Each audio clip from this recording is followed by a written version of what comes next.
Hi, welcome to the Collectibles Show. My name's Aaron LaPedis. I'm your host tonight on this great new show all about collectibles. Every week we have an expert to tell you anything you ever wanted to know about how to find them, how to take care of them, and even how to sell them. We're very lucky tonight to have Sandee Weeks from Fascination St Gallery here to tell us everything we want to know about animation Cels. Sandee, welcome. Thank you, Aaron. So when people see this show, you know they're going to be ripping through their closets, their attics. They're going to offer to clean their parents' garages and attics for free to find that cell. Where do they go to find the true value of something like that?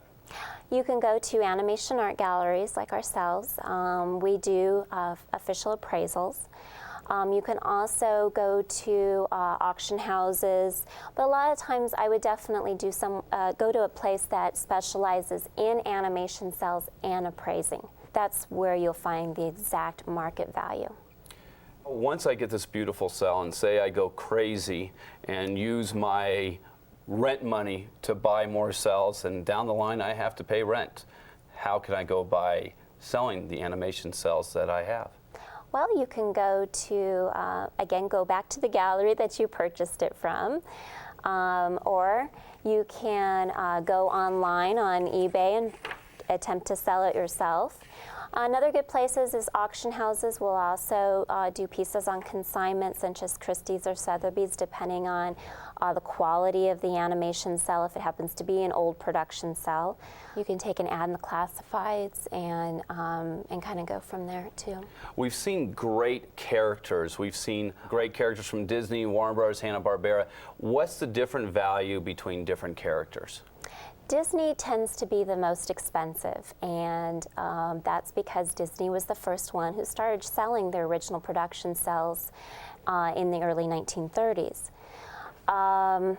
Warner Brothers, I would say, would have to be next as far as the value. And that's pieces that were either original production Cels, because there's very, very few production Cels from Warner Brothers left.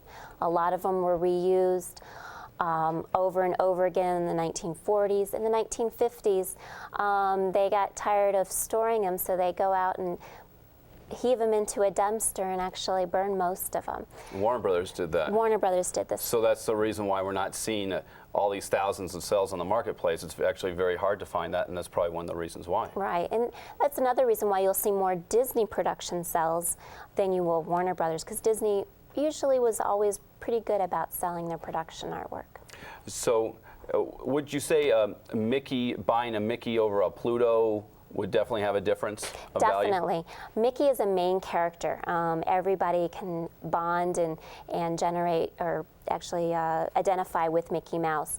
Pluto would be a secondary character.